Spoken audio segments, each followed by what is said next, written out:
আজ ৩ অক্টোবর ২০২৫। ঢাকা পোস্টের প্রধান শিরোনাম: আফগানিস্তানের বিপক্ষে সহজ ম্যাচ নাটকীয়ভাবে জিতল বাংলাদেশ।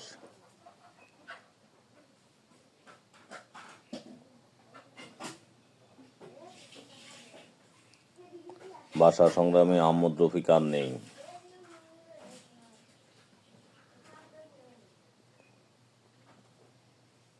পাকিস্তানকে হারিয়ে বিশ্বকাপ শুরু বাংলাদেশের। ইসরায়েল জলদস্যুতা করেছে, এরদোয়ান গ্লোবাল পোর্টালে আটক।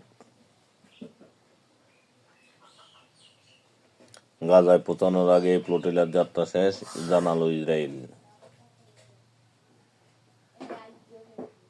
ফার্মেসিতে মোবাইল বন্ধক রেখে সুতা কিনলেন স্বজন, সেলাই হলো সরকারি। ঢাকা মেডিকেল কলেজ 2 নার্সের কাণ্ড।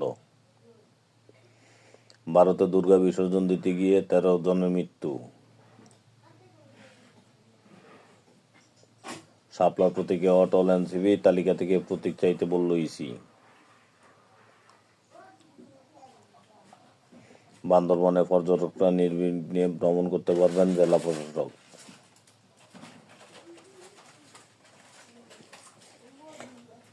দুর্গতি নাশিনী দুর্গা দেবী বন্দনা, সংস্কৃতি ও জীববৈচিত্র্য।